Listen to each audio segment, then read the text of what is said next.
We are. We're going to be talking about addiction. So how about if we just name some addictions? What? Porn. Drugs. Drugs. Food. Alcohol. Exercise. Yep. Social media. Social media. Yeah. Work. Work. Definitely. Yeah. Control. Yes. Those are all addictions. Can be addictions. In and of themselves, they may not be an addiction, but they are addictions, and we'll talk about how those lead to behavioral changes, long-term behavioral changes. We'll learn how to recognize some addictions. We'll also learn how to be with a client when they are experiencing addiction. So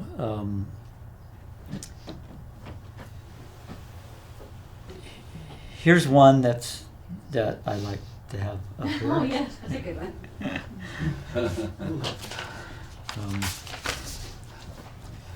Shopping is also an addiction too.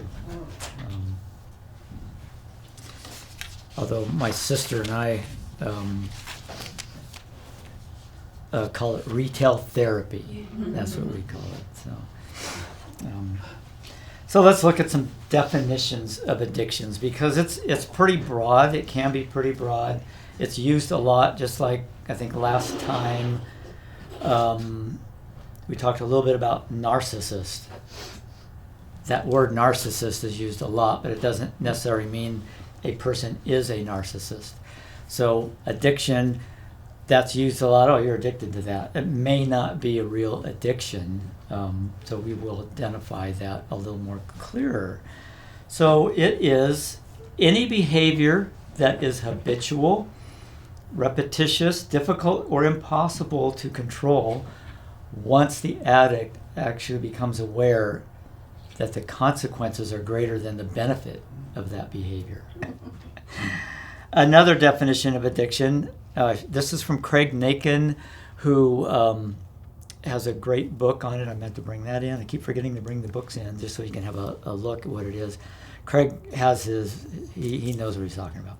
So addiction is the process of buying into false and empty promises. The false promise of relief, false promise of emotional security, false sense of fulfillment, and the false sense of intimacy with the world.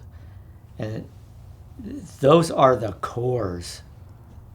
Those are the core. Addiction is just a symptom. It's just a symptom of what's going on down below. Here's one that I don't have on the slide. I like this. Well, all of a sudden I forgot the name. He has since passed away. Ran a great recovery program called Recovery Happens down in Sacramento.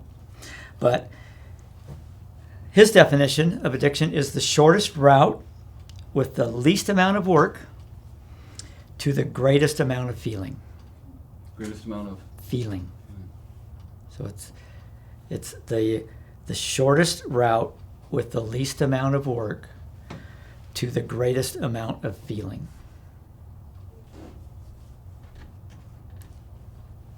That is what an addict experiences right there.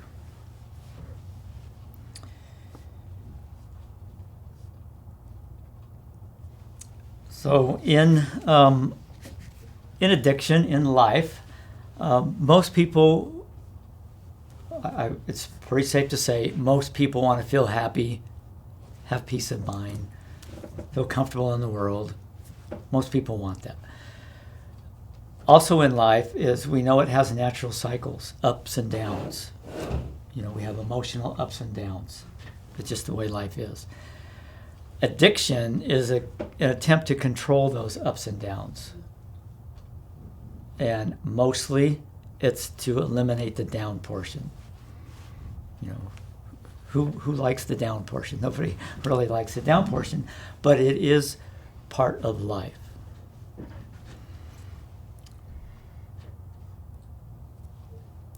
incidentally, on a roller coaster, the down portion is what brings all the thrills too.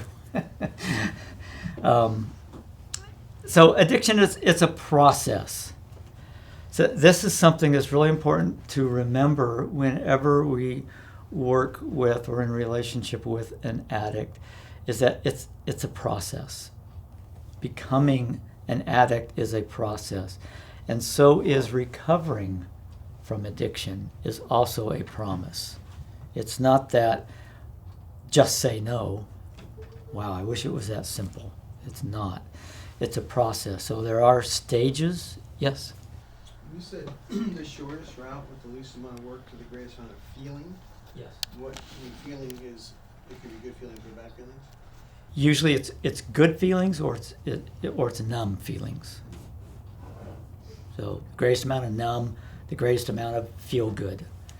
There's a lot of neurotransmitters involved. We'll talk about those a little bit, but they're the dopamine, the rush.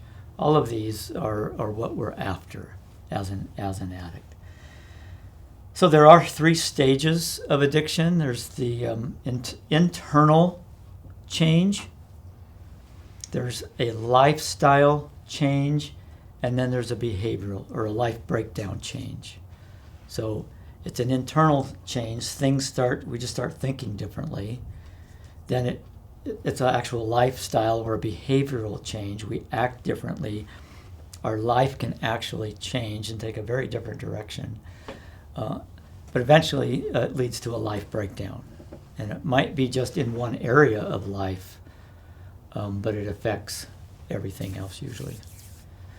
I'm assuming you don't have a hand up. Yeah, I don't have a question. Sorry. Okay. So stage 1, that internal change is there's a mood change. So it's an internal emotional change that starts to happen. It's produced by certain behaviors or objects or events in our life. So let's just say it's your first time you go gambling, and you roll the dice, or you do the roulette wheel, or you pull the handle, and you get a jackpot. I haven't seen anyone yet up there that go, shoot, I won again. Haven't seen that. So it's that initially it's like, wow, this is amazing. This is fun. I just made some money. I'm going to do it again. And if it gets repeated, I like that. I want more. I'm going to do it again. Eventually, it can become an addiction. I'm not saying everyone up at State Line is an addict. Some of them are just enjoying life, having a good time. But there are those that have reached this point where it brings into a lifestyle or a life breakdown. So that mood change, that first high, is usually what an addict is after again, whatever that high is from, whether it be a substance or a behavior. There's compulsive gambler, substance user, the first high. Anorexic, that sense of control. You mentioned control, Ken. And yes, that can be an addiction, and that's why anorexia, bulimia is actually in the addiction category when we talk about it, because a lot of it is about control. The 2 things this I don't think is in your notes. In that internal change, part of us, there's an arousal that takes place. And basically what that means, it's just a sensation of an intense good feeling. It could be just basically a feeling of raw power. I have power over this. I have power over my feelings. In that arousal, an addict or a person that has experienced arousal will think that they actually can achieve through that experience only happiness, fulfillment, a sense of safety. That's the arousal. The satiation part of addiction, both of these are part of addiction. Arousal, I'll get it. Satiation. What that is, it's a sensation of feeling full, feeling complete. Beyond pain, it might be a numb, but it numbs, that satiation numbs a sense of pain and distress in our life. So those are two components of addiction. So a person that is addicted to something, they're experiencing that arousal. They're also experiencing that satiation. So in this early stage or stage 1, they aren't always referred to as stage 1, stage 2, or stage 3. But early in, there is a relationship exchange. So we're changing our normal relationships with something else. So we're replacing friends and family. We're replacing God, or we're adding to all of these. Self, sense of community, and we actually, as addicts, they replace the natural relationship for an unnatural relationship. And I thought I had another slide on that. Must be there. So let's look at the cycle of addiction. I think last week when I spoke on domestic violence, I said we're going to come back to a cycle. And this is a similar cycle. We're just going to define it a lot more here in addiction. The main thing that's common with domestic violence and addiction is it speeds up and it gets worse. So with in this cycle of addiction, it really starts here, where life is going on. Stress happens of some sort, whether our expectations aren't met, we feel rejected or put down. Our relationships may not be going the way we want them to. There might be a fear of failure, or actually a sense of failure, or halt. So halt, I'll get back to halt.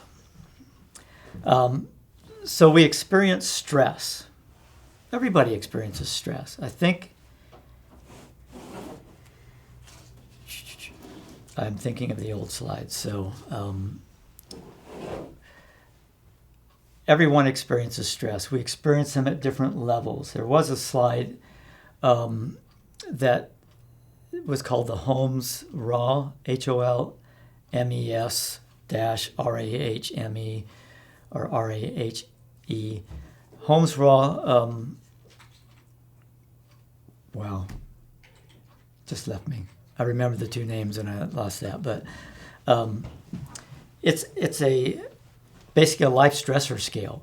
And when we experience, they've rated all of these things. They've given them certain numbers, divorce, job loss, health decline, and just all these things. And they can stack up on you. That's somewhere in our book, because I've seen it. Okay. Yeah, several pages, and talks about different things that happen and assigns a numerical value to it. Yes, yeah. So we know that stressors happen. They affect people differently. What stresses me out won't stress somebody else out. What stresses somebody else out won't bother me. So we do have to know that life happens, stress happens, and it affects everyone differently. So what can happen? Let's say we're experiencing stress. I'm not feeling so good about myself. I happen to be at State Line. Seems like I'm picking on gambling here, but it just happens to be convenient. I am at State Line and I go to the roulette wheel and I win. Wow, all that stress is just gone. I feel really good now. That's could be the very first start of addiction. 'Cause I'm going to want to repeat some of that. So basically that is the acting out part. That's the beginning of acting out. So in the addiction cycle, so this is really about we're already in an addiction. So we have stress, we act out because we want to soothe that. We don't like the down part. We want to be numb or we want to be up. So we act out, and then, man, I feel really bad about that. I wish I didn't do that. So I have a lot of guilt. That guilt will take an addict most of the time into shame. I'd say most every time. Take them into shame. Might go into depression. At that point, or in this cycle, there's a recommitment. So I don't want to do that again. I'm not going to do that again. I'm going to make a change. I'm going to recommit my life to the Lord. I'm going to do this. I'm going to do that. That's the recommitment. And so we make those commitments, and then we do our best in performing and getting all that done. I'm going to do this. I'm going to be so much better, man. I'm going to read the Bible not only 5 minutes in the morning. I'm going to read it 5 minutes every hour. I'm going to do this. I'm going to do that. That actually builds stress, by the way. But then again, it may be some very good things. We're doing great stuff. Stress happens. Those first four: expectations, rejection, failure, relationship problems. But then this other one here comes up frequently in recovery circles. We talk about it a lot. HALT. Hungry, angry, lonely, tired. Am I hungry? Am I angry? Am I lonely? Am I tired? Each of those by themselves, they happen. But when, especially with someone who experiences addiction, when they have two of those, they're on their way to acting out. Because it creates distress in their life. So in this cycle, where do you think a person would seek therapy? Where do you think in that cycle that they would give a New Day a call? Recommit. Recommitment? Maybe guilt and remorse when they're feeling really bad about it. Mm-hmm. Okay. Most of the time it is in the recommitment. The guilt and remorse takes them there sometimes. But it's usually they're making that I'm going to get better. I've got to do something. Oftentimes what happens, I'm calling, I'm going to make an appointment. I made an appointment. There, I made the appointment. That's as far as it gets. Because life happens. And, so we do have to understand that. So by the way, back in that cycle, guilt, shame, they're different. Guilt and shame are different. And guilt is, I did something bad. Shame is, I am something bad. So the shame and depression, the shame will keep a person stuck. The guilt can actually move a person forward, but the shame will keep them stuck. So when we work with addicts, shame can be a very large part of the component of working with them. An illustration that I use oftentimes with believers is that they have a lot of shame over all the havoc they've created in their life. And they have guilt about it, they have shame about it, but the shame is keeping them stuck. And they don't think God is going to reach out to them because they feel so bad. That's the shame. I am bad. God's not going to do anything with me because I'm bad. Once I become good, then he'll be willing. But that's not the case. The illustration I use is we've created this big pile of, guess what?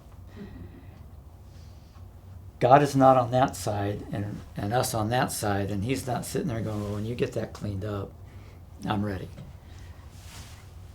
Jesus grabs a shovel and he's helping us. And when I use that illustration, it seems to take some of that shame away because that's real. That's what the Lord does for us. He works with us, not against us.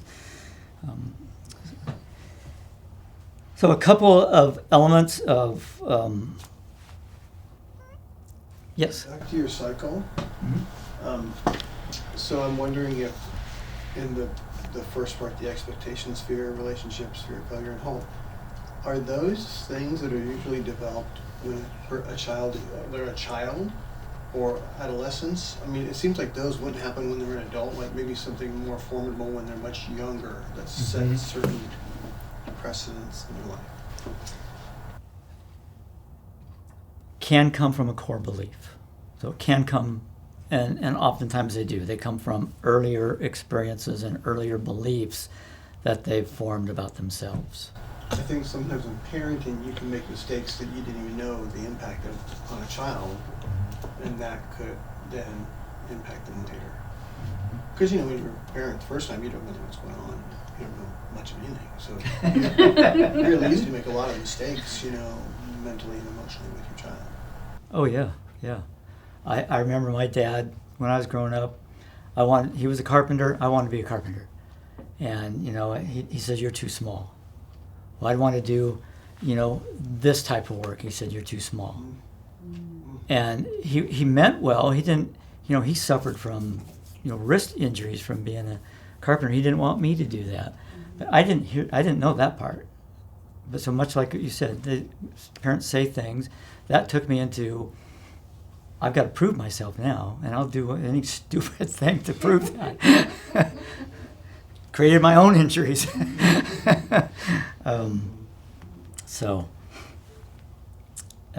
Yes, good question. That oftentimes it's from earlier wounding, and the stress just brings it up.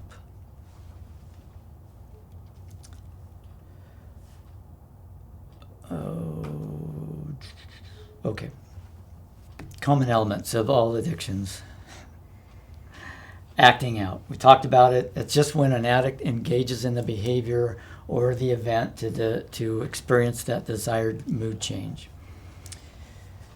There's two sides of addicts. There's the human side. There's the addict side. That's a Jekyll and Hyde kind of thing sometimes. Sometimes it's just the way it is. Sometimes it's very cognizant in the addict. So the normal human side, that side that's just consumed by the addiction, or how the addiction has actually transformed them into this other person. So can it lead to multiple personalities? Yes. That's not really what I'm talking about. I'm just talking about, I'm going to do that. I don't care what the consequences are. And usually we don't even think about the consequences. We're just thinking about the feeling that we could experience. So two things, I don't think this is in the notes either, is impulsive and compulsive. Impulsive behaviors, there's compulsive behaviors. Both of them play a role in addiction. The impulsive one, throughout addiction, a little more in the beginning, but it's just that act first, think later kind of thing. That's impulsive. the compulsive part, and this is, if you're familiar with OCD, obsessive compulsive disorder, this is a compulsive part, is it's an irresistible urge, but it serves a purpose. So if I do this and I feel strongly I want to do this because I'll feel better. That's the compulsive part. And that very much takes over in the addict. Impulsive part, here and there, compulsive all the time. Yes. Is that also like a chemical component involved in that? There is a physical and chemical component, yes. So the physical is related to the chemical. So as a withdrawal, even in behavioral addictions, because the same neurotransmitters are involved, the dopamine, all of that's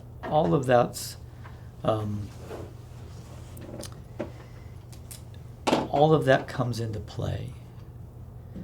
The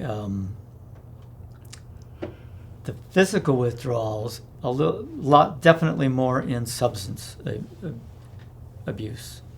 Where there's a physical component. When we stop a substance, our body literally rebels. And I'll talk about it a little bit later. I'll just bring it up now. If a person comes in and they say, in our middle of our session, I am not going to drink anymore. Say they've been drinking daily, been drinking significant amounts, and they said, I'm done. I'm quitting tonight. We can't let them do that because the body will rebel and they can die. They go through detox or DTs, which is a physical manifestation of the body detoxing, and I hope you haven't witnessed it, but it's very ugly, very dangerous. So anytime a client says, I'm quitting this substance abuse, we need to refer them to an inpatient recovery place. Go to the doctor. You're going to need medical attention. Can't do this if it's been long term. That has its own definition, because the body literally rebels. Is there a center for that in Nevada County? Granite Wellness, they have inpatient and outpatient, and so they have an inpatient program. It costs, but there are other ways that there are other programs out there that aren't as costly, but there's a huge waiting list on all of those. Teen Challenge is one. Sometimes there's a cost to that. That's a great one. Most of them, unfortunately, are focused more on men, and just because it's the way it's been. And so it is changing. It's actually changing pretty rapidly, so that's good. Because I've sought out outpatient or inpatient centers or recovery programs for women that are an inpatient, and anything local or even in California was either extremely cost prohibitive or non-existent. But for men, a lot more out there. Okay. Is that because men act out more typically in their addiction and they hurt people, or there's more obvious outward signs? What's that part? They typically hurt people or physical, or you'll see like this person's dangerous when they're like this, so we have to do something about it. Whereas women might like just bury it and just sort of do other subversive things. I'm not sure. I would say that traditionally, it's not a tradition, but men act out more. One component of that is that women traditionally, here we go, traditions, is they have children to take care of, and they will take care of children. And men can, yeah. So that's just one part. Some sources of addiction. So I think I'll just start.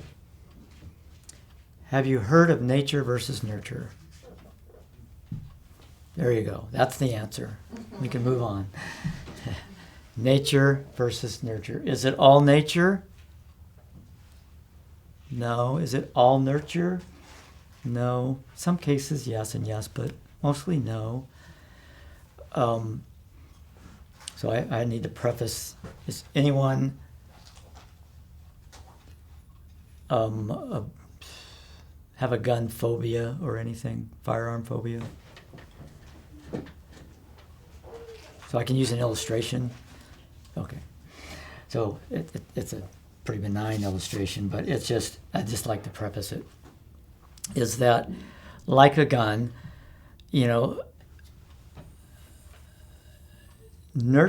nature loads the weapon. Nurture pulls the trigger. Takes two. But that's often what happens. We're set up, and for some ways, either some things here, disengaged family bonding, or we're set up just genetically.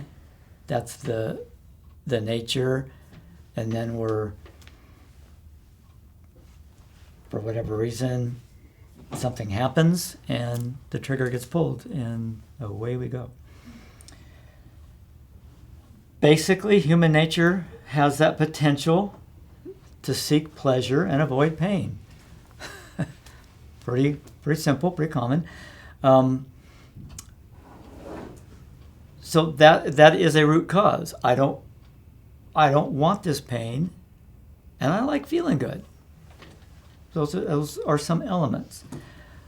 Disengaged family bonding, so upbringing, family of origin, might have led to more loneliness, emptiness as a child, and hence into adulthood. There might be just a poor sense of self, just due to a very dysfunctional family. Might be from early abuse or trauma. There could be a mental illness. That could be caused. That could be genetic. There's a what's called high comorbidity with bipolar and addiction. It just happens. Major depressive disorder can lead to addictions, schizophrenia and all that. Over medication can actually cause some addictions. We know that. Pain meds. We can get hooked on pain meds. They're needed when we're dealing with pain. They're not needed when we're not dealing with pain, but sometimes our mind tells us we need them. So we keep it up. There might be, in our family of origin, that's just the way it's always been. Mom and dad did this, or mom did this, or dad did this, or brother did this, or sister did this, and that was my model. That's all I know, and so we just continue it. That is nurture. So in all of that personality, the addictive personality, starts coming out. It starts presenting itself, and when it does,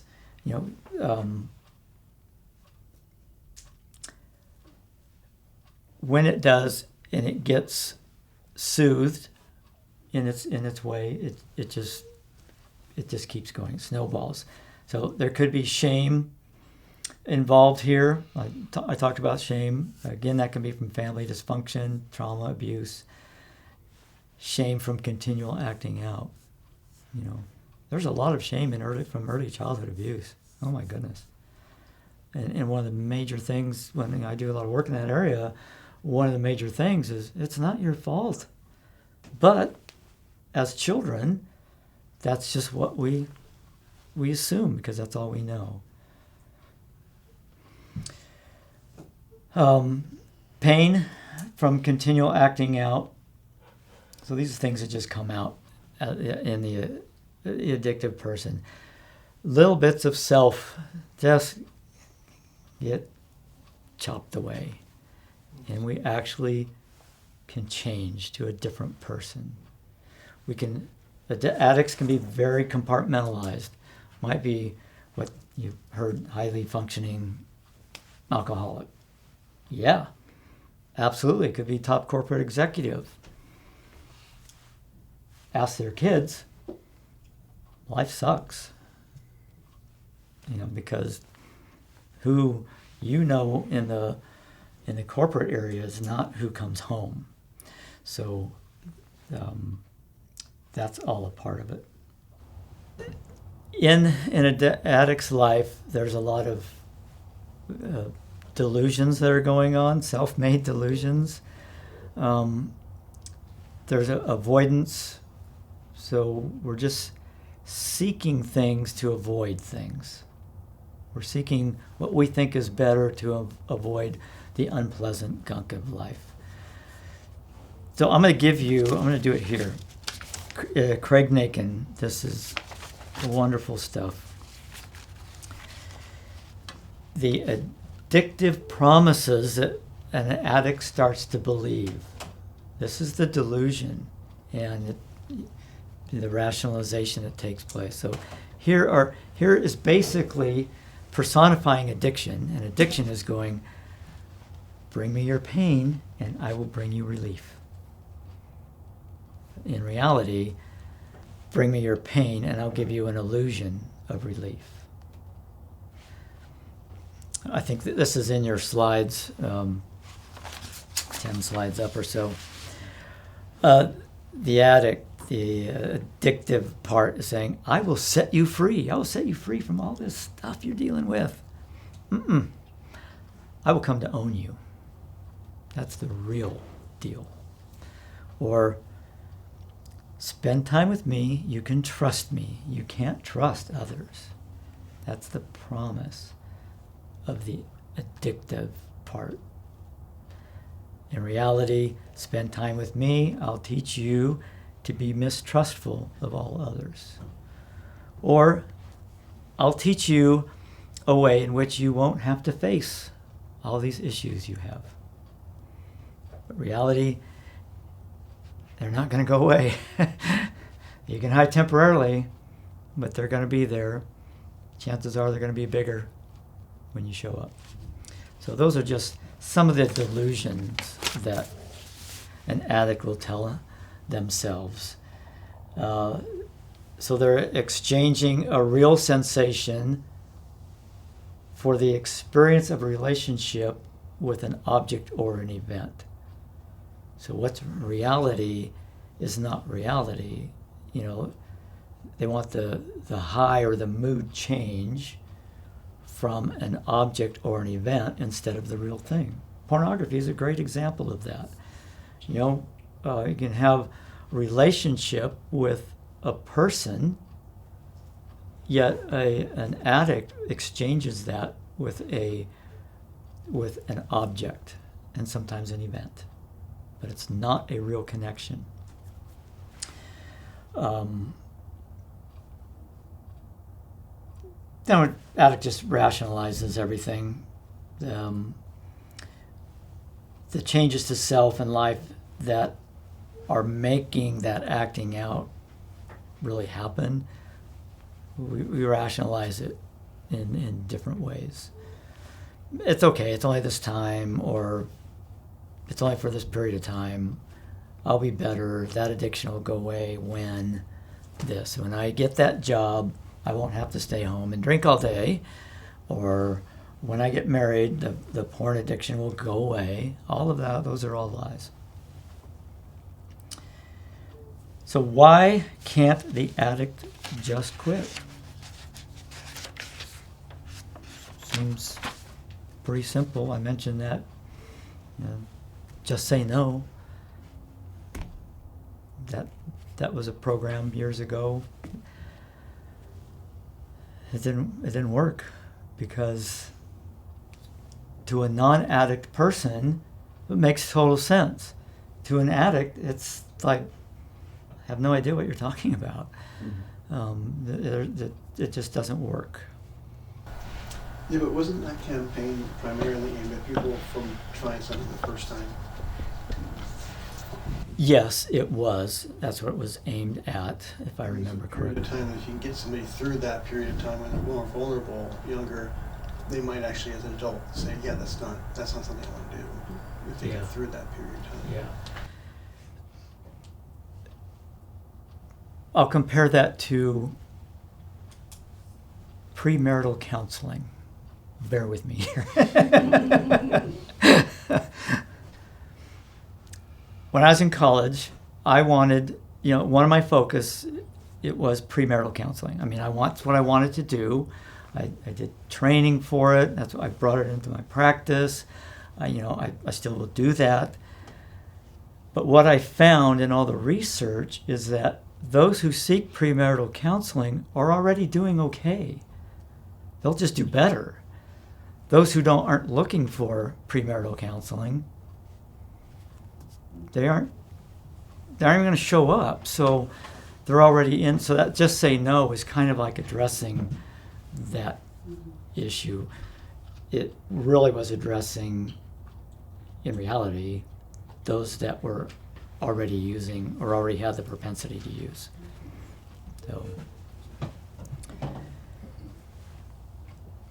So here's what happens. Oh, yes. Can we take a big moment? Absolutely. Sorry.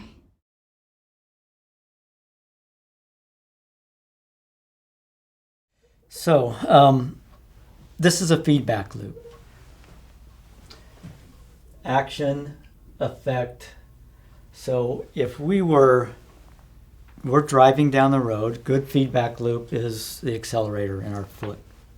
Speed limit's 65. We push down on the accelerator to get up to 65. We get to 65. Oh, I'm at 65.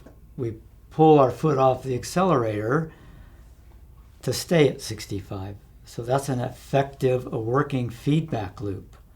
I'm getting feedback from the speedometer or from the highway patrol right behind you.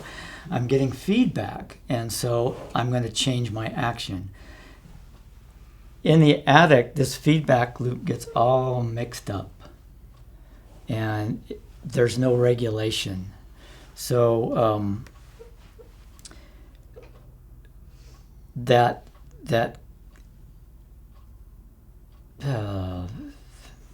do I say it?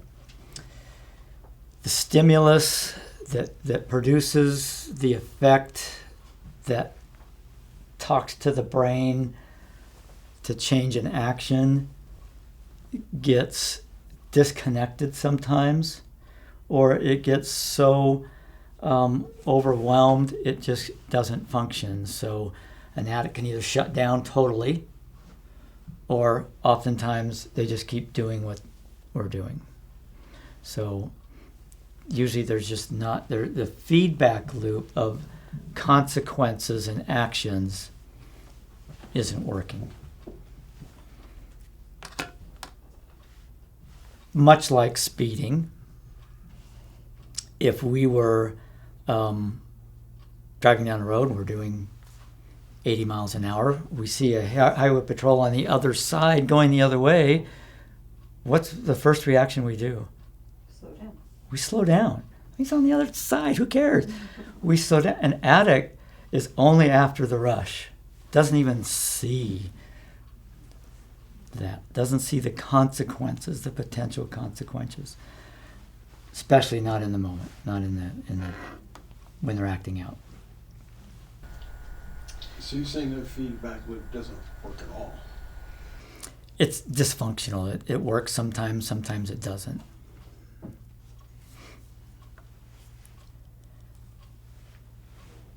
So kind of stage 2, there's a lifestyle change. So we had an internal change, and now things are changing outside of the addict's internal world. The dependency or of the action is now starting to have effects other than just to the one individual. So, stage one, the addict's behaving mostly in socially acceptable limits. Stage two, the dependency starts to develop. So rituals, addictive rituals, control starts to get lost. That's part of the feedback loop. The need for a mood change is not always present before acting out. So these are pretty crucial ones. Is that the loss of control, that need isn't really there, but the action continues. So the need is now becoming psychological, mostly. Addictive rituals begin to form. Basically what that is, it's just a very common ritual, and I'll just use alcohol here, is that working with an alcoholic, and he won't stop drinking and all that. Great, I'm here for you. So we were working on some stuff. But what happened is he'd make the commitments, and then he'd head home, and he would, he'd drink at home. I said, so what's going on at home? Nothing. So I thought you talked about you got rid of all of the bottles. Yeah, I did. But that's not the issue. Oh, now now we start talking, we have a conversation. He leaves work, he goes a particular route, stops at the gas station, gets the 2 or 4 small bottles, and then he goes home. That's part of his ritual. Part of the ritual is that route he was taking. It's just what he did every day. So we could change that. That's a pretty physical one. But rituals start long before that.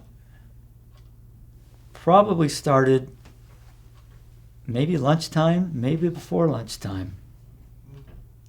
Thinking about it. That's the ritual. I think about it, wow, can't wait till I get off because I'm going to go there. There's a desire. So that's when the rituals usually begin. We can work with the physical ones pretty easy. We can change them, but if the other one is always there, it's just going to find another route. So that's what I mean by rituals. Progression of stage 2, lying about things even when it's not even necessary. So it's become a lifestyle. The lying has become a lifestyle. Blaming others.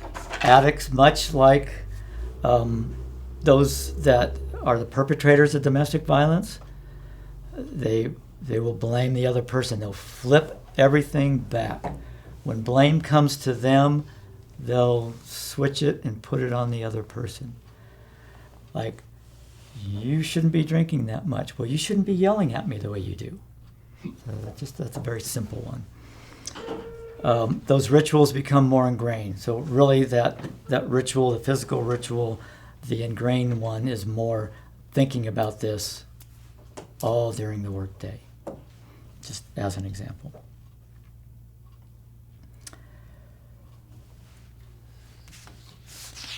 So basically in this stage 2, the addiction is definitely present here. Stage 1, not always sure.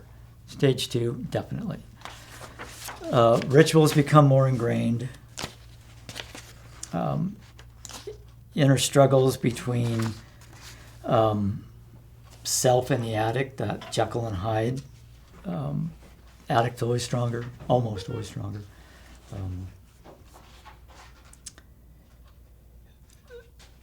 Might start to develop people problems, relational problems at work, at home, with friends.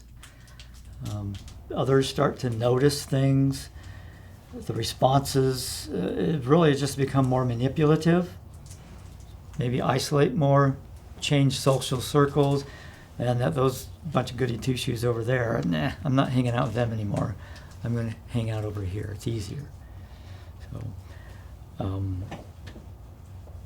one of the things, changing social circles. When working with an addict,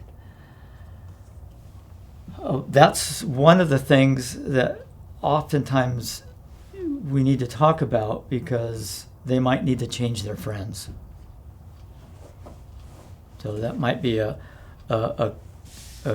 another person that's also an addict, or a group of people, or just might be a friend that just is not building this person up at all, ever. It's always a drain.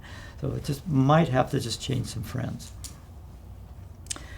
Working with an alcoholic, that we came up to this issue. He was doing great things, yet this set of friends, and we sat down, we had one session just about friends, and I said, what are your thoughts about just changing friends, eliminating this set, starting to develop this one over here? And it was like, oh my gosh, I hadn't thought about that. That's kind of scary. But the new friends, because we'd worked getting him into a recovery program, of Celebrate Recovery at the time, whole new set of friends, whole different direction. This other friend was pulling him down. Celebrate Recovery friends were pulling him up. So we just eliminated this. Worked very well. So here we get stage 3, life breakdown, where the addiction, the behaviors lead to pain, fear, more shame, more loneliness, more anger, not even caring about self, oftentimes, certainly not caring about others. So it snowballs, and it just doesn't automatically get better. The other part of that is the acting out doesn't really produce the pleasure anymore. But we think it will. That's that lie that Satan is really good at. This will feel good, or I'll feel numb. And we don't, not anymore. We think so, but it just doesn't happen. It's like a habit on steroids. It happens, but there's no benefit from it. Is that because the feedback has been so distorted and broken, or the chemical levels are so out of whack? It can be both. The feedback loop is definitely broken. Part of it is physiology.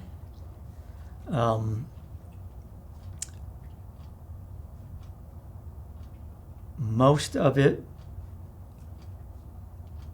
I would say most of it becomes physiology. So it's the dopamine. Primarily, we talk a lot about dopamine in addiction work. I thought I said I would get to those, and I don't think I have that slide in here anymore. But that's the pleasure chemical. When that kicks off, whoa, that's great. And it is, and it's a valuable chemical to have in our body. It keeps us going. And so but we abuse it. So the behaviors, addiction behaviors may become really scary, might be very dangerous or outrageous. Logic goes out the window sometimes. And when it says rigid lifestyle here, the ritualistic rigid, it's just, it's not a religious rigid. It's just, I don't deviate. This is what I do. This is just what I do. Paranoia can set in, anxiety can set in. Oftentimes that's from all the lying and all the guilt and the shame that is present. Like, my gosh, what did I say last time? You got to remember that now. that gets to be very tough. Again, this first one is from Craig Nakin. The feeling of belonging and being an important part of the world is lost as addiction progresses. The sense of knowing oneself, of one's value, drifts farther and farther away. The connection with others, spiritually, there's a void. And so there's a spiritual emptiness. I'm not saying that, if you're an addict, you're not a believer. I'm not saying that at all. Many addicts are believers. And they're just part of life, haven't been able to figure out or manage, So we have to take that into account when someone comes in, because there are, I'll just say there are lies out there that, if you were a real Christian, you wouldn't be in this spot. No, I am a real Christian, and I'm in this spot. Somebody help me. So, addiction is a spiritual disease because we're trying to make sense of life in ways that aren't God-focused. So the ability to make sense of the world diminishes. The addict really starts to cease to nurture self and spirit. So this is all going towards the stage 3 where there's a breakdown. Because I tell you, I know many Christians that experience addiction, and they have great spirituality, and there's just this seemingly one part that they struggle with. And it's just acknowledging that to that person can be a really big factor, because there's enough shame involved in addiction. You see it all the time. And so to put that on the addict is just not fair. That's just not right. But are you saying they're spiritually deficient, or is their feedback loop so messed up they've got you convinced they're a Christian and they actually aren't, in the sense that they actually have the ideals, or maybe they've gotten that twisted, and so they can't operate. So they can be very spiritually mature. But what I'm saying is people can often pretend to be one thing that they're not. True. And show you a good face, but behind True. it there's nothing there. And so how would we ever know? We just have to work with them. Inquiry. Yeah, we just, we can probe. We can just be very gentle with them about that. Because yes, addicts are very good liars. Yeah. They know what to say. They know what to do. Got that? Yeah. So we do. That's why I'm just asking, because we don't really know if they're truly spiritually in tune. We don't. You can't ever know that, right? True. God knows that. Right. So I guess I'm just wondering, because I have people in my life like that, I'm just wondering, like, maybe you have to call their bluff on that. Might at some point. We can't do, that's not going to happen. We talk about, how we work as a counselor. That's not going to happen first session. Yeah. Just throwing it out. Seriously? We can't do that. But yes, that does happen. There is that. But there's also the other side of that, where lots of spiritual maturity got an issue over here. And does it affect the rest of their spiritual world? Yes, it does. It doesn't mean they're bad or not spiritual. When you use the word spiritual maturity, what are you referring to? That they have a close relationship with God. They speak to Him. They might be on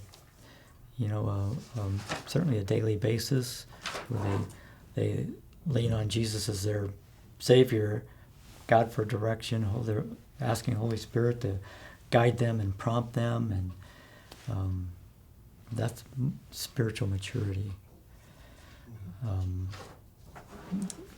I know addicts will, asking, God, take this from me. Every once in a while, God does, but that's a rarity. Might even be asking, God, show me the way here. Help me out of this. I don't want to do this. Help me out of this. Here you go. I don't want to do that. So, I know that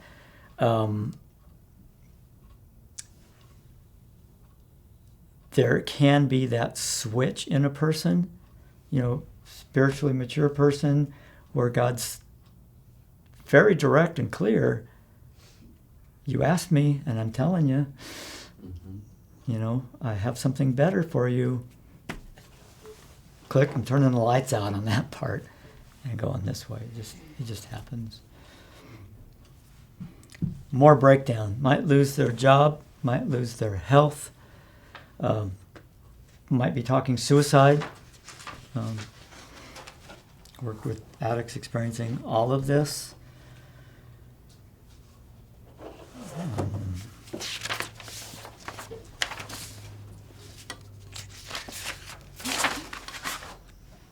So now we're going to look at how do we really work with someone who's experiencing addiction. They come in, they call a new day, and they say my life's a mess, or I'm having problems with work, and they might not say that they're experiencing any addiction issues. Or frequently we do get that. I'm struggling with alcohol, and I've got to change this because my life's getting out of control.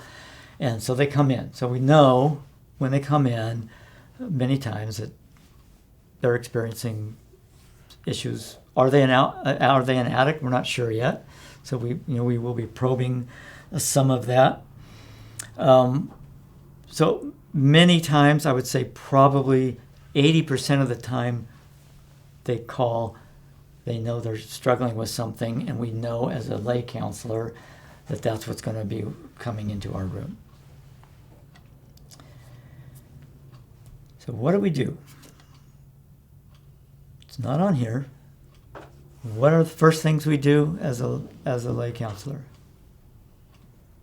Listen. Connect with them. Listen. We listen.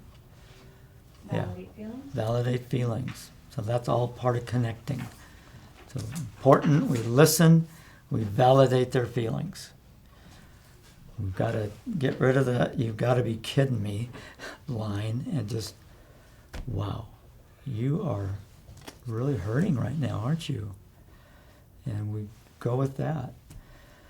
We might have to put some of our own preconceived things on the shelf, out the window. Maybe things we've experienced in our own lives, we have to set them off on the side, especially if we haven't really dealt with them well. So when we build rapport, when we're listening to them, when we're validating their feelings, we have to remember that this acting out, this addiction, if it is addiction, it's just a symptom. It's just what's manifesting out there. Depression is a symptom. Everything is a symptom. It's how it just gets presented to the world and shows up in our life.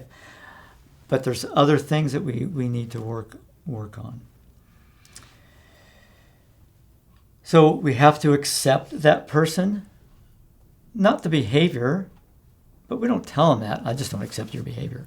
That's not acceptable. You will not see that person again, and you will not have helped that person. So we accept them where they're at. Same thing we do with all of our clients. We accept them where they're at. Make sure your boundaries are intact. So if you have, like I mentioned earlier, if you have areas in your life that revolve around addiction, maybe you have family members or you've done your own personal work in that area, just make sure your boundaries are intact so that you don't get affected. You don't get pulled in to their stuff. And one of the ways is we have to set boundaries too, is that, let's just say I've experienced addiction, and so I know what you're experiencing. We can't do that. I don't know what that other person is experiencing. So that's a boundary. We're respecting their bubble space back, basically. We're not putting our stuff on them. So that is a boundary. But don't be afraid to speak the truth when we see things. If they present. So one of the things, one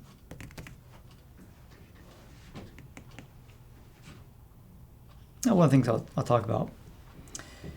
If a client comes in and they're, you smell alcohol, you just kind of got to say, our policy here is that if anyone is under the influence, we're just going to reschedule. That's just our policy, and that's how we state it. It's nothing personal. It's just our policy, because when someone is under the influence, they're not going to be able to process what's going on. So it's taking up time and space. Yes. But a true alcoholic might almost always be under the influence, just to a varying degree. Might always what? Always be under the influence. Might be, but we might not know that. It's So just if it's out, really obvious. if it's obvious, yes. I would say I used to think I had a good feel for it. I'm like 50%. My wife is really good, and I'm like 50%. I can. My vision isn't what it used to be, so I can't tell the pupils as well anymore. But I can tell behaviors. I can tell comments, just the way they come out. That stuff I pick up on. But it's obviously smells, but the other stuff I don't pick up on anymore. So yeah, it's what we see, what we're aware of. Do you sometimes just ask them if they are? I will. What was your question? If he would just ask if they are, under the influence. Yeah, if I think someone's under the influence, I will ask. I'll say, I know you're here for this, and I'm really sensing you're under the influence right now. I'm gonna say I haven't had anybody. I can think of one very distinctly right now. Most of the time they'll say, yeah, kinda. Or not now. I drank 2 hours ago, or I used 2 hours ago, but not now. Yeah, you are. So we just say our policy is this, and so let's reschedule. You're not condemning them. You're giving them another opportunity to come back in. Most of the times,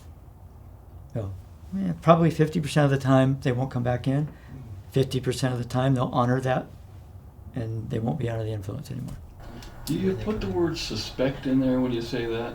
Our policy is not to schedule appointments or have appointments with people we suspect are under the influence.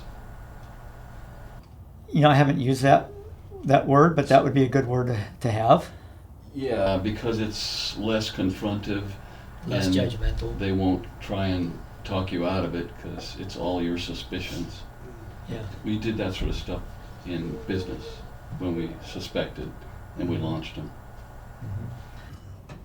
So one of the first things we do, we try to get them in a group. With COVID, it's been really difficult because a lot of groups don't meet or they don't publicize their meetings. Some of them have just been word of mouth.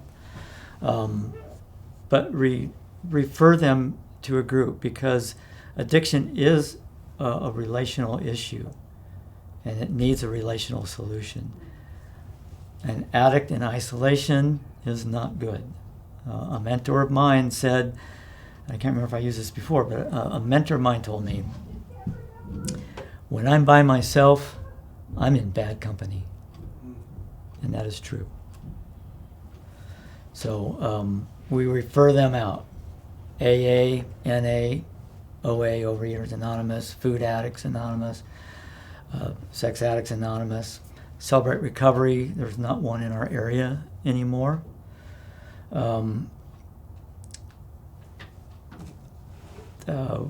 It's just important to get them in a group. Sometimes we might be working with someone, maybe not as much on the lay counseling side, but on the professional side at A New Day.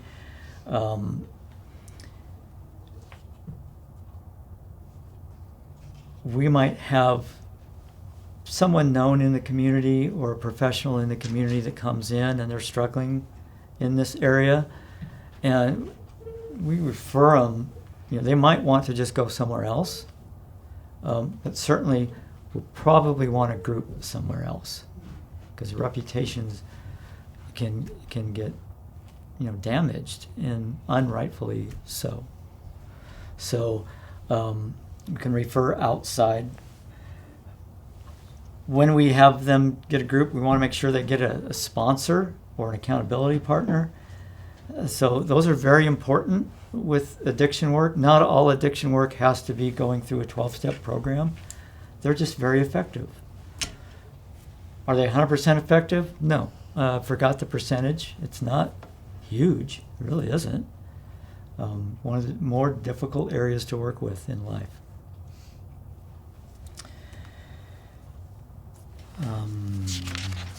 So let's define something. Because when we work recovery, and we can say that recovery as a whole, we're just recovering the way God intended things to be. And so we can be in a recovery program, we can be doing recovery work in our offices. So it's just recovering the way God intended us to be.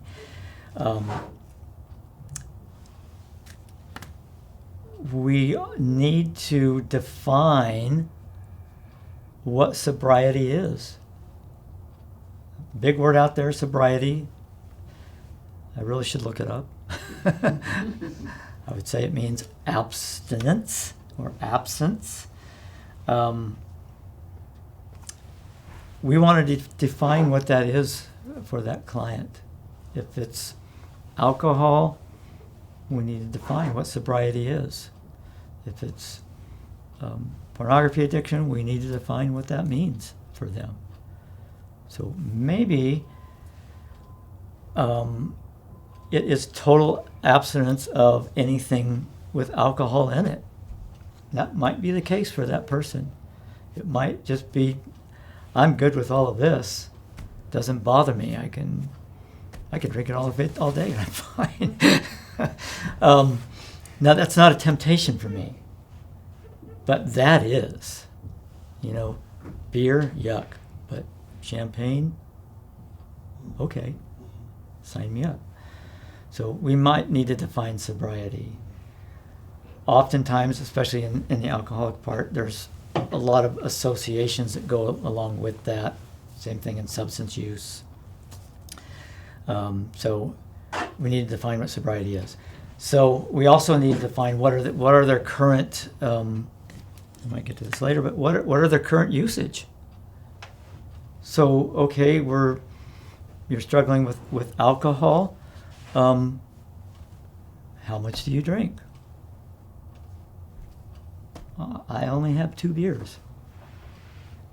Every day? Yeah, I only have 2 beers a day. All right, well, that doesn't seem like much. I'd be like, you're lying. My next question is, what size? Oh. That's always my next question, Wow. especially if it's beer. Because the response oftentimes is, oh, the 40 ounces. Yeah. That's a lot.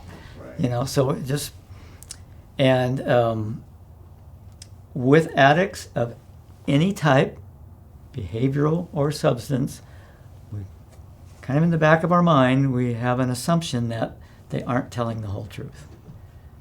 They say 2, it's probably 4. They say, I only spend 1 hour on the internet looking at inappropriate material, it's probably at least 2. We just kind of make that assumption. It's just the way addicts are. And so, I want to put this disclaimer out there, is that they're people just like us. They're not bad. They're not shameful. They just have this one area of their life that they deal with, they struggle with. You say, I struggle with depression. There could be those people who say, well, just get over it. Just say no. It's easy. It's not. It's not always that easy. So we want to encourage them, and that is one way we can encourage them, is be there for them. Be on their side. Ask them to lean on God or a higher power, because not everyone that comes in here is all that interested in God. So, lean on something bigger than yourself. That might be a group. So we can refer them to a group. Faith is an essential part of recovery because they've lost faith in themselves. So they need faith in something more to just grow that faith. You can teach mindfulness, meditation exercises. I don't think we've gone over mindfulness. We do that in counselor training more.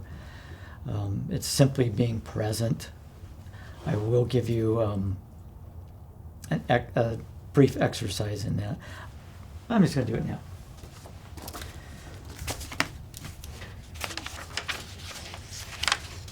Okay. So in mindfulness, it's a way of being present, being mindful of where I am in this world, being mindful of what I'm experiencing, being mindful of how great that cup of coffee tastes in the morning. That's actually a mindfulness exercise that I enjoy doing. That's being mindful.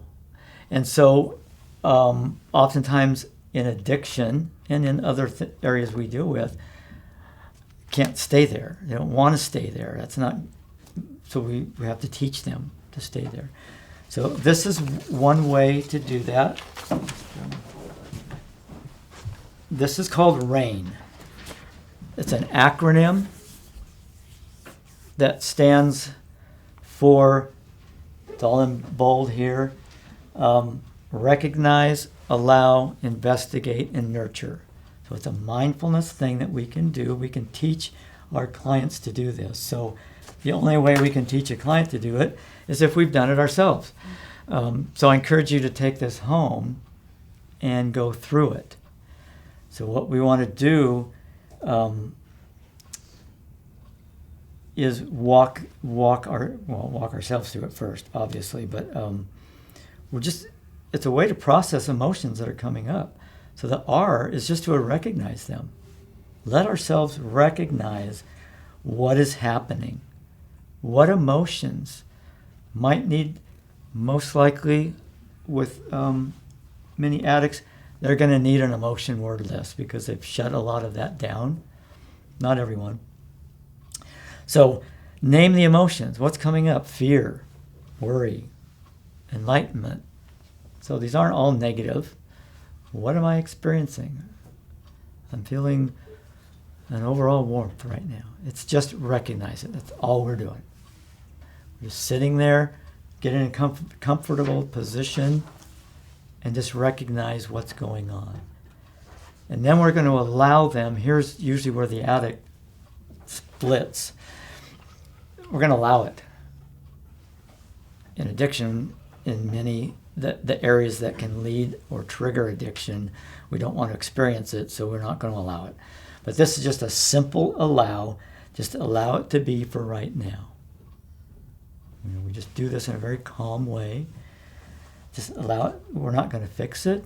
We're not going to judge these emotions, and we're not going to ignore them. We're just going to allow them to be. Breathe. Just let that space give you some freedom to be with that emotion. Then the I is investigate. We're going to want to be gentle and curious about these emotions. We're not going to be the CSI, crime scene investigator. We don't need to do that. We just, wow, what's going on? Have I experienced this before? What wants the most of my attention? Where am I feeling it in my body? What am I believing about myself? These are just simple questions that we can ask. Then we want to nurture. So nurturing, we need to be tender and compassionate towards ourselves. In addiction, difficult to do that. But we're going to teach them ways. So this is for you to learn this at home. Teach yourself ways to nurture yourself. It's okay. You did your best. These are nurturing statements. I'm here for you. You can tell yourself that. Just a mental whisper. I love you. I'm listening.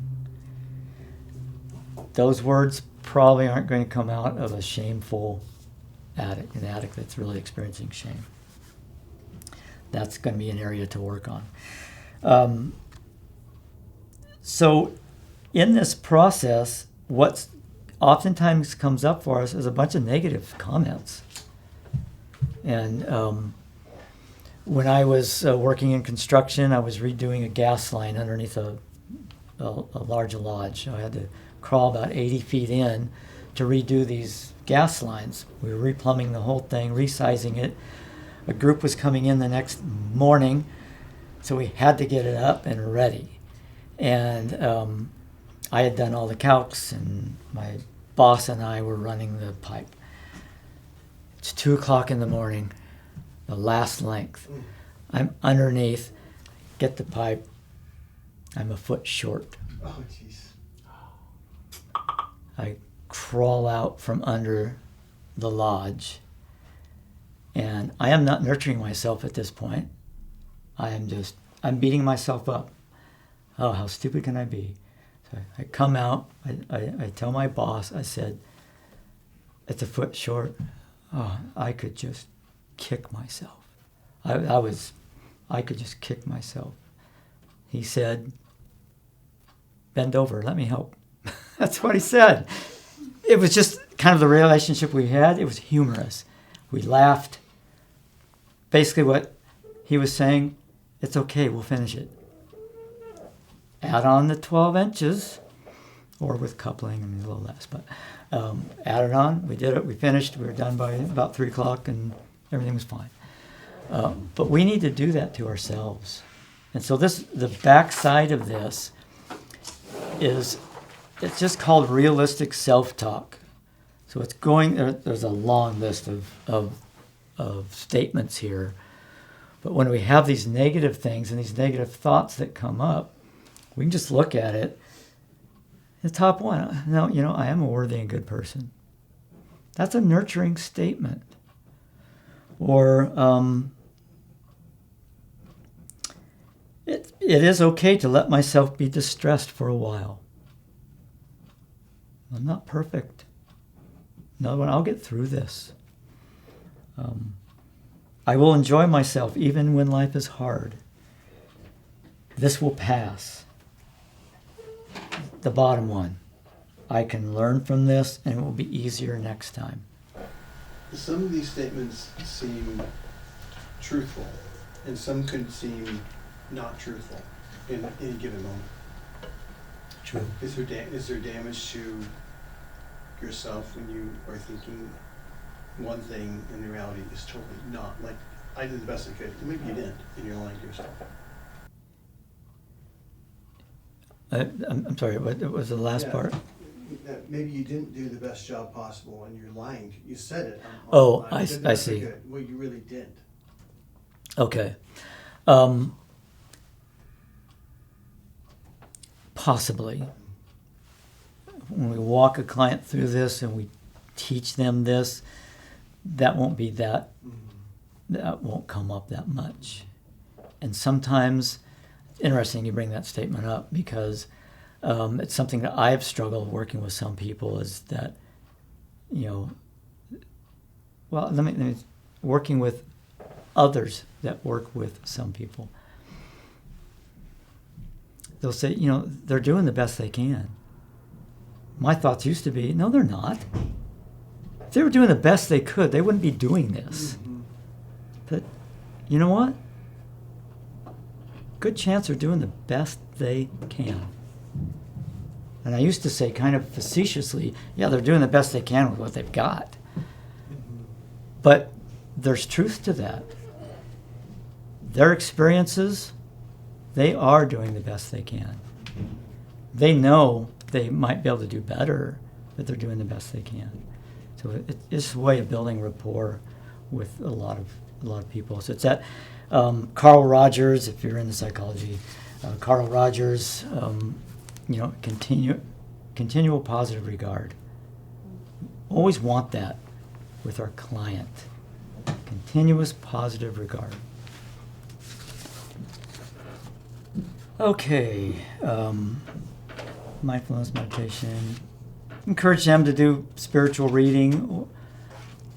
If they're not a believer, it doesn't have to be biblical reading. Just encourage them to read something that's motivational, uplifting. And of course, prayer. We pray for our clients all the time. Sometimes I pray for myself. I have no idea what I'm doing here. So we want to educate the client on addiction.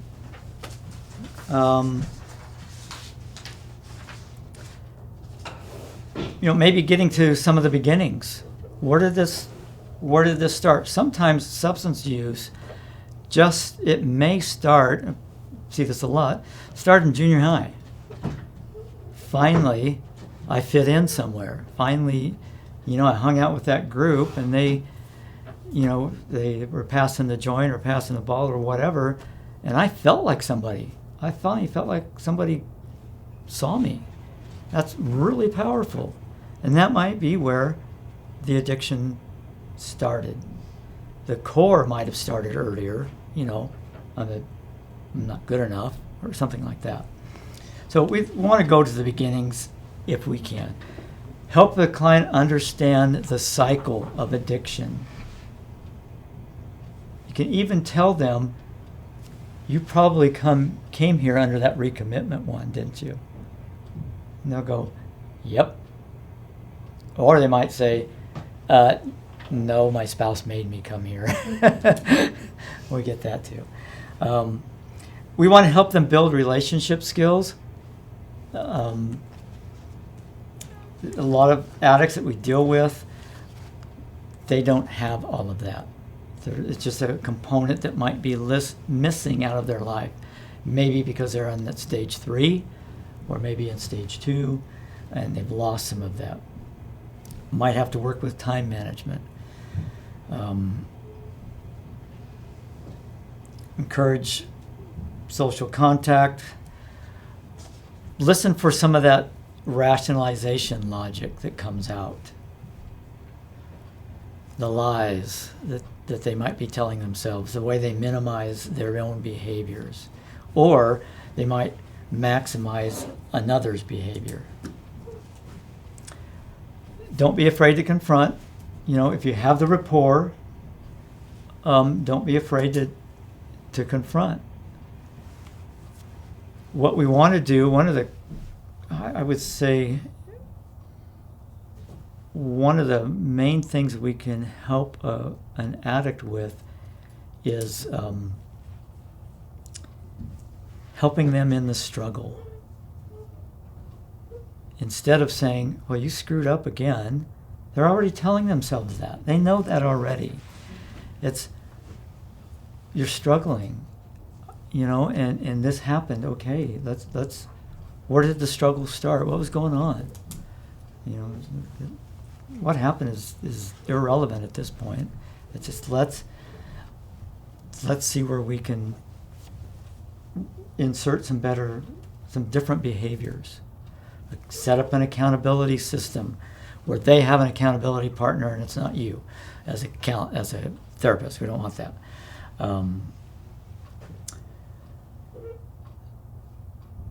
Be gentle but firm. That's why the word struggle is, I think, is important, because we all struggle. Addicts struggle. They know they do. They know when they've messed up. Don't need the reminders of that all the time. One thing in Celebrate Recovery,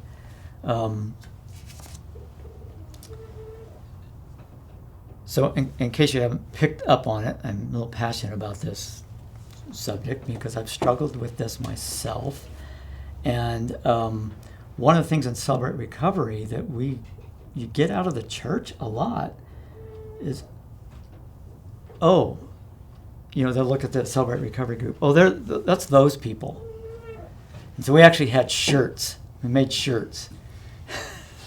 The back of it said, "I'm one of those people." Yeah, and so it was really interesting. If you go to a convention or they would call them I forgot what they call them now. They were usually at Saddleback Church in Southern California, and all these groups are coming, and they all have all these different shirts that say different things. It's the one that we actually used all the time was "God never wastes a hurt." God what? God never wastes a hurt. Oh. So those of us who struggle with life stuff, we're hurt. We can learn from it, and we can help others. So if a counselor fails to confront when it's really needed, it can sabotage the addict's recovery. Doesn't mean you did this and it's all your fault. It just means it's not helpful to the addict because they know they can get away with it. I worked with one addict, heavy cannabis user. I can't even remember how much he was smoking in a day. It was a lot. Couldn't break it. Just could not break it. And so I work with him on what's called harm reduction. So there's a way to work with addictions. It's called harm reduction. Basically, it's just titrating down, if you want to put it very simply. Okay, you're smoking 30 joints a day. Can we reduce that? I don't know. How often do you smoke? I kind of do it a couple times an hour. How about if you just do it on the hour? I could probably do that. He wanted to quit, really did. Okay, so we got that down. So you've been able to not do it for a whole hour. What do you think if you didn't do it for 2 hours? Oh, I can't do that. Okay, how about you just skip one every once in a while? Okay, got that down. Got him down to, I can't remember now, maybe 6 joints a day. And he comes in, he called up. He said, it's all your fault. His spouse wanted him to quit. He couldn't quit. We were working at that. He says, it's all your fault. You are making me smoke. That's just how it flipped, Blame goes on me. Okay, I can take that. From 30 to 6 is pretty good.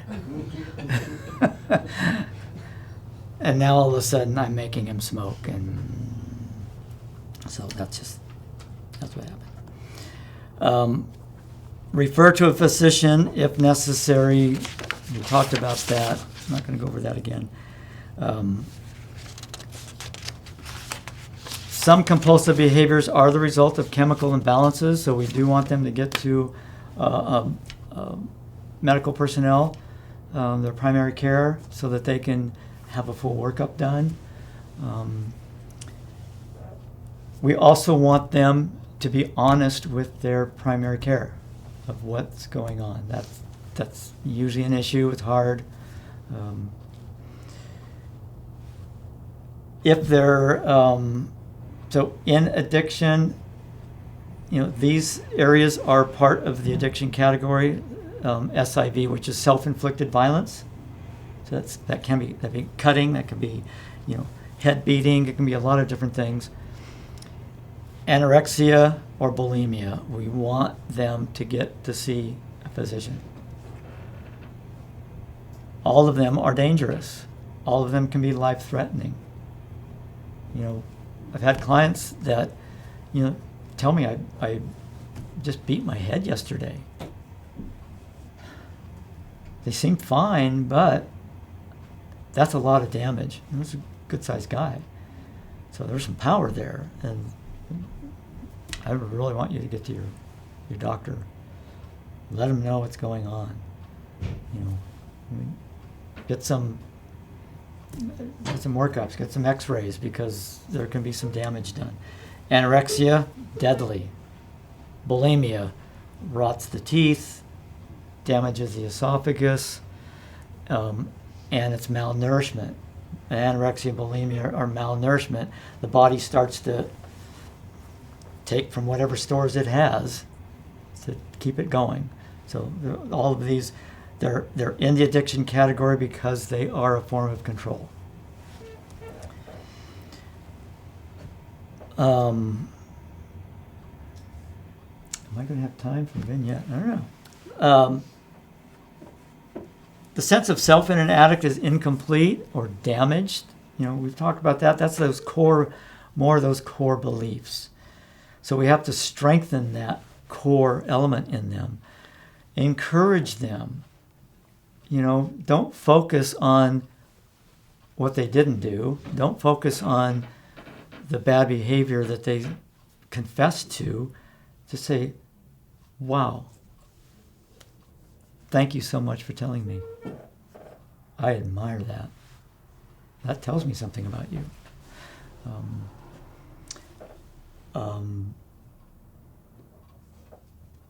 One of the words that meant a lot to me is, you are so brave to be here doing this.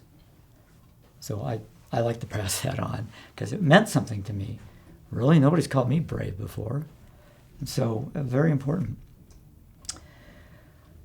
Individuals' worldview and their relationship with the world may just have to change. There's a lot of blaming. It's all their fault. The world's all out to get me. Those could be things that come up. So we have to work at that. I talked about that.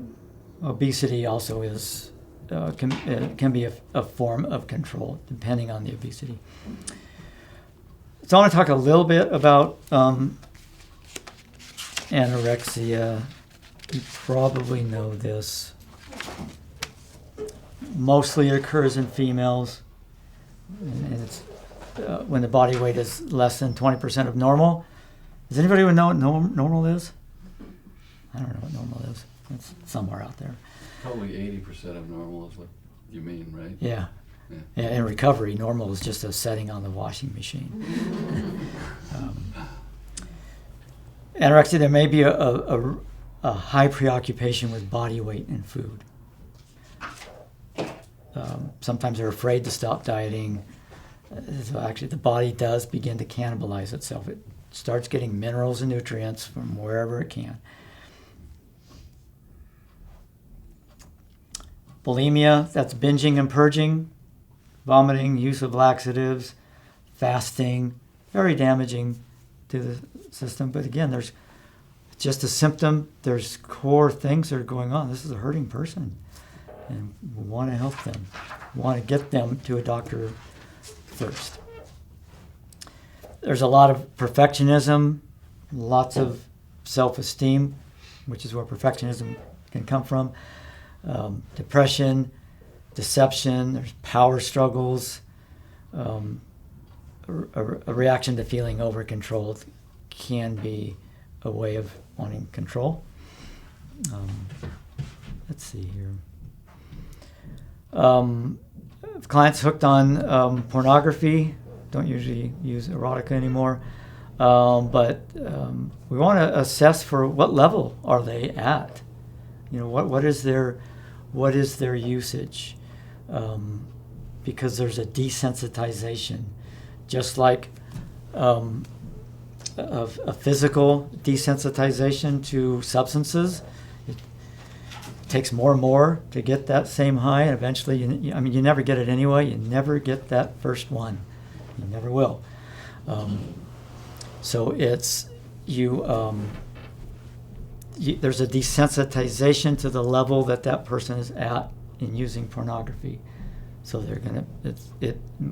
Most likely it's gonna increase. Can go to a lot of perversion. So we also want to look at other areas that they might be obsessed about or hyper focused on. So with all of the addictions, we do want to look at usage, because that tells us something. We won't always get, especially initially, we won't always get an accurate picture. So on pornography, because we see this more and more, there was a time when alcohol had the stigma. It doesn't anymore. I mean, all the celebrities talk about it. Oh boy, I get to be an alcoholic. I get to, don't get to go to their clinics. So we, where was I going with that? Oh, so we see the pornography more and more because it's not as bad societally as it is. Not that it's accepted, but in many cases it is, but it's more the stigma, the shame, the guilt coming from everybody isn't as bad, but it's just more out in the open. We can talk about it more. It's not talked about enough, but so we want that client, whether it's male or female, because we get both here. There's a tendency to think, it's just a male thing, but it's not. So we want to suggest counseling for the spouse, if they're married or in a partnership. We want that person to get their own counseling, because there's a lot of things that lead into that, but it creates a lot of poor self-worth and a lot of negative self-talk to the spouse of the client. Again, 12-step recovery. Ask for, this is something that's way more prevalent now, is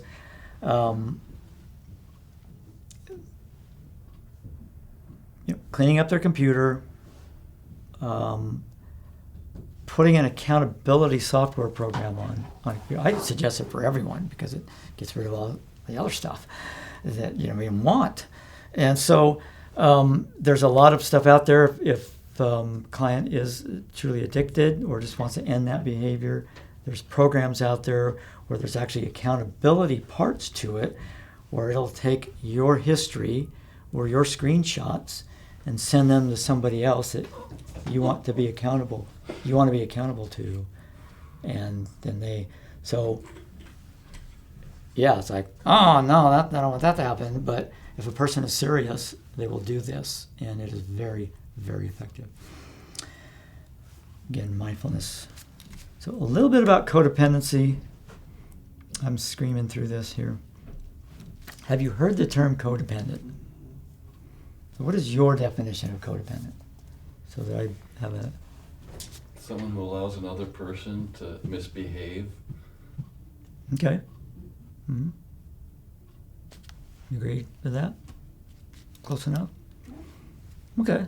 That's a, You allow someone else's life to sort of control yours. Yeah. Because there's a connection there that you feel like you don't have control over. yeah, control all or part, yeah, allowing them to misbehave and all of that. It's all part of codependency. I guess I'll give you the whole official kind. It's an emotional, psychological, behavioral condition that develops as a result of an individual's prolonged exposure to or practice of a set of oppressive rules. Rules which prevent open expression of feeling as well as direct discussion of personal and interpersonal problems. So, your definition's easier to understand than that one. Sometimes if I'm working with a codependent, and I might ask them, how was your day?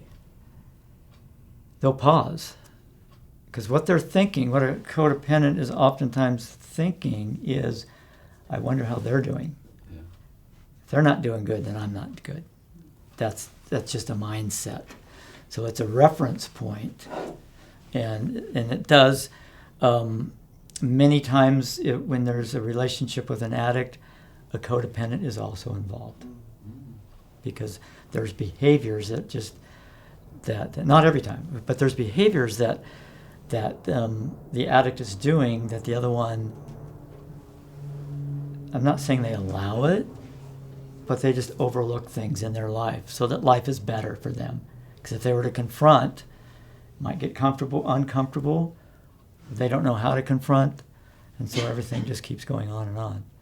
And so the behaviors continue, the abuse might continue, it's just the uncomfortableness continues. Yes? So would you say that like somebody with a codependent personality would be more likely to attract an addict in that sense? Definitely. Yeah. Yeah. It's a learned behavior, and so it just seems to work out, you know, and there are addicts that actually look for that. You know, you can sense it. Is that because they feel like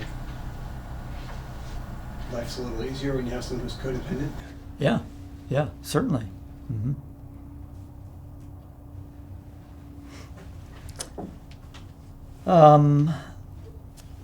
In other words, you kind of already said it, but self-awareness is minimal in a codependent. We never get our emotional needs met. We spend more time managing and living someone else's life than our own. Those are all kind of pretty general terms there. Yeah, I think I have another one. Difficulty setting boundaries, owning their own reality. Difficulty experiencing and expressing their reality moderately.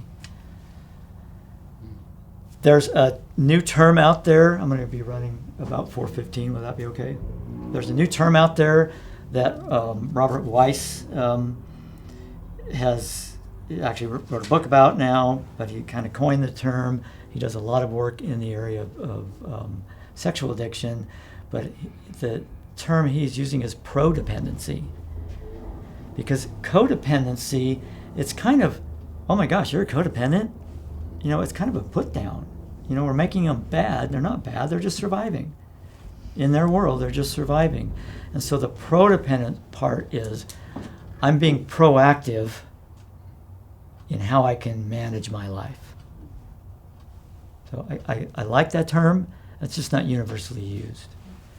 You know, that person just kind of I'm trying to manage things the best I can, and this is the way that works for me. What was that professor that had pro-dependency? What was his name? Robert Weiss, Weiss. Thank you.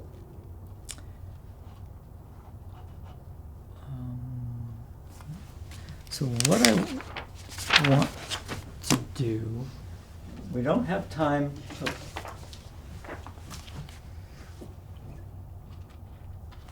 So is that that's a good thing, codependent, or it's just a replacement word for codependent? It's kind of, for a lot of codependents, it's a replacement word. Okay. So it's removing that a kind of a demeaning stigma that's out there for codependence. So it's just different. Not everybody uses the term. I kind of like it, but So it's a positive twist on it. yeah.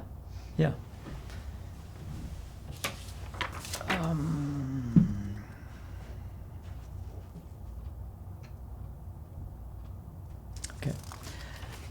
We're not going to break out into a group. We'll walk through this. Tom, a 32-year-old father of 2 girls. So just picture yourself as the therapist, and Tom comes in. So, oh my gosh. I'm sorry, I forgot your name. Kaylin and Lisa? Kim. Oh my goodness. You can change Tom to Mary if you want, because you're not going to be seeing a male client coming in. So anyway, Tom, a 32-year-old father of 2 girls, ages 12 and 8, comes in for counseling. He says that his daughters were taken by foster care after a neglect and violence incident with his girlfriend. Tom says, I stayed in drug rehab long enough to detox, and it wasn't half as bad as everyone said it would be. And others were a lot worse than me. Besides, I can quit whenever I want to. What are some questions you might ask Tom? I would probably ask, so it sounds like you're still using. That might be too abrupt, too early. Yeah. I need to build some rapport. Well, let's just say I you would have... say, thanks for coming in. Yeah, let's say you have a little bit of rapport. Say it's your second session. You learned all this from some of it from the first session, but this is the second session. He came back, so he's willing, and you have a little bit of rapport Yeah. with him or her. So, I'd like to understand a little better. It sounds like you're still using. okay. Yeah, you can do that. Be a good question. Well, he says he can quit whenever he wants to. I would probably ask him, what are the circumstances that are causing you not to want to quit if you are still doing that? Okay. So what are some what are things that would motivate you to stay sober? Yes. Okay. Yeah. I might ask him like what, because he says I can quit whenever I want to. What would that look like for you to give this up? Have you actually thought about what the process would be for you to quit this issue? It's a great question. Great question. It can be really scary for that person. I think I've also asked him if it is a goal of his to get his children back. I mean, is he wanting to get them back, and if the girlfriend is still in the picture? Okay, yeah. Gaining some information, what his life is about. Yeah. I would ask him about his goal. Was it your goal to just stay long enough to detox? Yes. Well, congratulations on doing that. So what's your next goal? Okay. Maybe tie it in with the kids if there's any interest. I would bring that up a little more gentle than that, but yeah, what is your... Great, you did this, and you've detoxed. Congratulations, you're still alive. You've managed to get through that. Where do you want to go next? Yeah. I would probably also ask him if it's important to be why he likes to compare himself to other people with regards to the other people who were there. This is your life. Why does their life fit your life? And why is that even important to you? Yeah. That comparison, that's a rationalization. I'm better than them, or they're worse than me. So yeah. Anybody ever do that in their life? Rationalize things? In what? Does anybody rationalize things in their life? Yeah, we all do. We all do. I would also ask, you can quit, have you tried before? Because maybe he hasn't talked about that. So you've quit before, yeah. How long did that work for you? 4 years. Oh my gosh. What worked? You know, you've been using 2 years now, but you had 4 years of sobriety back then. What helped? Might even go into what triggered your current relapse.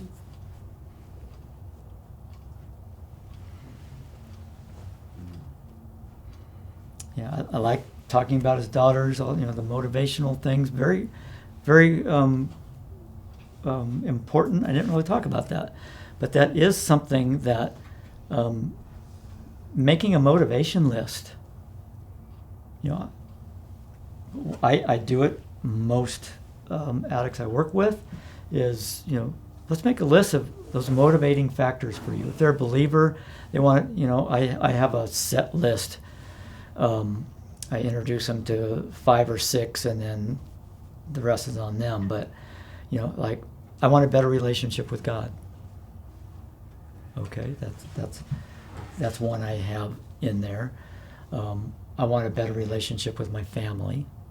That's in there. I want to be the kind person I've always wanted to be. So those are motivational. Those are the carrot on the stick out there. So I start with anywhere from 3 to 5 right there in the room, and then I say, I want you to add 2 tonight when you go home, and then I want you to add 1 a day until I see you next. So when they come in, it would normally be, you know, why are you here? What are you hoping to accomplish in our session? Mm-hmm. And he may come out with a couple of reasons that would be motivating. Good, yeah. Just like that. Yeah. And then you can work from that place. Mm-hmm. Yeah, that list will go out my first or second session. Yeah. You know, they might, for Tom here, I want my kids back. Yeah. So I'm going to do everything I can to get my kids back. I did detox. It was horrible. I survived. My next goal is to work to get my kids back. And I'm going to do it this way.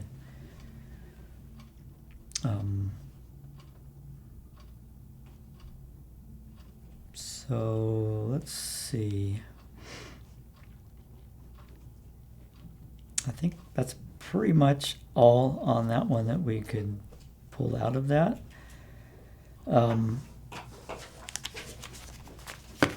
You will hear I can quit whenever I want to occasionally. You know, so you just roll with it. You just go with it. Most important thing is, as any client that walks in our door, they're a person. They're a real person that has hurts like we all do. Some of them struggle more. Some of them struggle less. And just be there for them. That's the most important thing. You're on that journey with them. Mm-hmm. So you're just giving them some stepping stones. Sometimes it's just to get across that creek, and that's enough. So next week, or any questions about today? Okay. Next week will be your last session. Clarice will be leading that. She'll be talking about what it's like to be a counselor, a lay counselor here. What are the next steps? So if you want to be a lay counselor, you know, what does that mean? You know, do you want to? We have an information packet. I don't know if she gave that out already. I don't think Should so. you? We Yeah. have like an application, In here? but I don't know if we got the other thing. I meant to talk to her because sometimes I do that this time. So there may be a first session sheet there. I can't remember, but so just come prepared next week that Chris going to talk about that. She's going to ask if you want to be a lay counselor. If you do, wonderful. If you don't, that's great. We're just here to provide information for you to either be a lay counselor, to feel better about yourself, to work with friends, family, community in any way that you can. So maybe I'll pop in next week and say bye. But so enjoy your week, and Thank you. I'll stop in next week.